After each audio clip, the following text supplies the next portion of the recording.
Hi, I'm Sharon Bill. Welcome to my Theory Tuition series where we're working together step by step through each of the ABRSM theory grades. There are lots of resources available to help you if you visit my website. If you go to sharonbill.com, you'll find some free PDF information sheets and you can download those in US letter or A4 and they accompany each step of this series. You'll find a page there with links to all of my YouTube video tutorials, and you can also find information about the books that I have available. I've written an exam technique guide, how to take your ABRSM Music Theory Exam. It's full of tips and hints on how to best prepare for your exam and also how to make the best use of your time on exam day when you're actually working through your exam paper.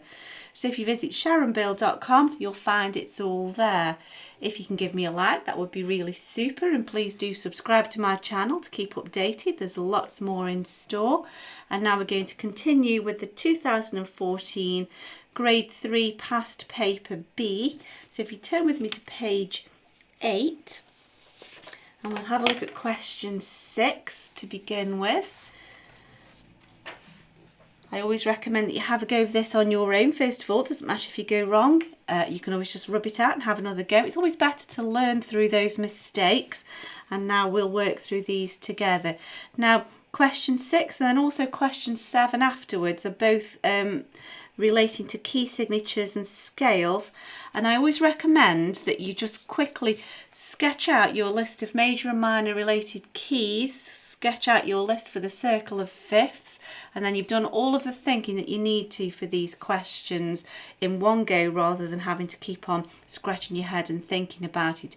If you're not sure how to work through this list of circle of fifths quickly and how to understand that, there's a link in the description and also in the cards below. I've done a video explaining all about the circle of fifths to help you to get to that point.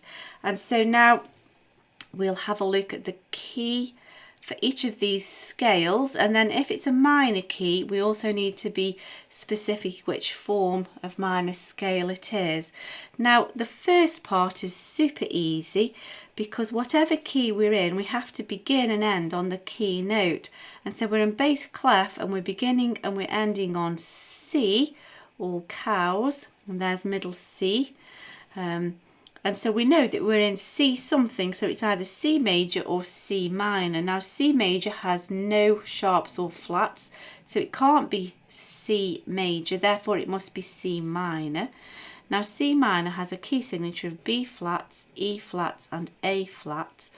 And so here we've got an E flat, we've got an A flat, but there's no B flat, and so that implies that's a natural sign. And if you just look at how that looks on the piano, B flat, when a natural sign is applied, it raises it to the natural. So what we've done is we've raised that B, and that's the 7th degree of the scale, 1, 2, 3, 4, 5, 6, 7. So the absence of the flat means that it's been raised, it implies a natural, and the key, the scale which has the raised 7th is the harmonic minor form. So that would be C harmonic minor. If you remember, the melodic minor has the raised 6th and 7th as you ascend, and then it comes down with the full key signature as you descend. So let's look at this next one. And so now we're in the treble clef, and our key note here, beginning and ending, is E, F-A-C-E, and there's the every good boy E. So we know that we're in E something. So let's see what else we've got. E major would have a key signature of F, C, G, D sharps. Let's see what we've got here. We've got a D sharp. We've got a C sharp. If it is that you're not comfortable reading these clefs, it depends which instrument you are used to playing.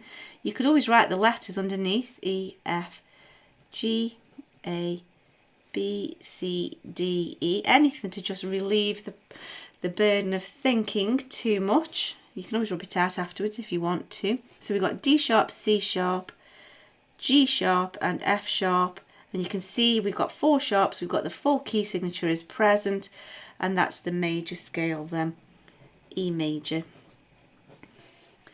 Let's have a look at this next one.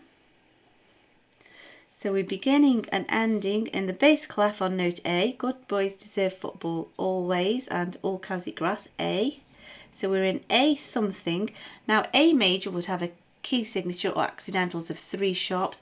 We have no sharps at all here. Now we know that A minor is related to C major, which has no sharps or flats, and we're coming down with absolutely no sharps or flats, just entirely in the key signature of C major. It's a related key, and if you remember, we discussed just earlier, the descending melodic minor just falls in with the related major key signature, so that would be A melodic minor in its descending form. There we go. And then this last one, we're in the treble clef and we're beginning and we're ending on D. So we know that it's D something. We have a key signature in D major of F sharps and C sharps. And here we have an F sharp and we have a C sharp. That full key signature is present. And so we know that we're in D major. There we go. That's that one done. So you've done your list of major and minor related keys, then all the thinking is done for you, and that would be the case for this next question too. So let's have a look at question 7 now. So we need to do a couple of things here. We need to add the correct clef, and then we need to add the key signature. So B flat major, of course, must have the lowest note, the tonic, the first, as B flat. So good boys, that would be bass clef, for that to be a B. Now of course that's not a B flat yet, not until we put the key signature. B flat major has a key signature of B flats and E flats, so there we go. So here, now this one, this has got to be a low C sharp. We'll worry about the sharp in a moment. And so let's find out where we are an octave higher. 1, 2, 3, 4, 5, 6, 7, 8. And then we also know it's first, third, fifth, and that's a G, C, E, G, and this is a bottom note C, and so this must be bass clef for that to be the case. It's just hard reading these low ledger lines, so I've just jumped it up an octave to find out what this low note is, and we can see that for that to be a C, it needs to be bass clef. Okay, but of course we need it to be C sharp. C sharp minor is related to E major, which has 4 sharps, F sharp, C sharp, G sharp, D sharp, just placing those carefully in the bass clef. So A major, we need this to be an A, first, third, fifth, A, C, E. For this to be an A, it needs to be in the treble clef. We know that every good boy did football, F, G, A. A bit tricky when you're on all these ledger lines. You just have to work it out from a point that you're familiar with, or just work it down an octave. So we could do that just to double check. 1, 2, 3, 4, 5, 6, 7, 8. There's our octave lower, and so that's A in the treble clef, and then we're an octave higher. Now A major has a key signature of 3 sharps, F sharps, C sharps, G sharps. There we go. So let's look at this one. So for this to be F for the tonic, for the first degree of the scale, this also is in treble clef. Remember the space is spell face, F-A-C-E. There's our F, first, third, fifth. And then we need to put the key signature in. F minor is related to A flat major, which has 4 flats, B flats, E flats, A flats, D flats. There we go.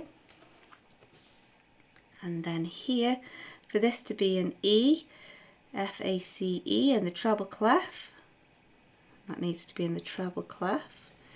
If we put that as a bass clef, that would become a G, and so that wouldn't be correct. So it needs to be in the treble clef, and then E flat major has a key signature of 3 flats, B flats, E flats, A flats. There we go.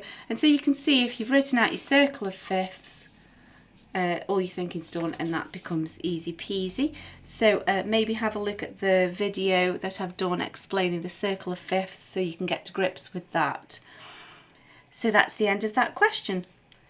We'll look at the next question, the last question for this paper in the next video.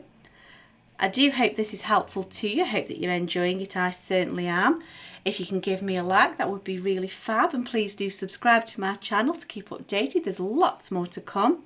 Please also do go to sharonbill.com, have a browse around my website and make use of all of the resource and information that's available to help you there. Thanks for watching. See you next time. Bye.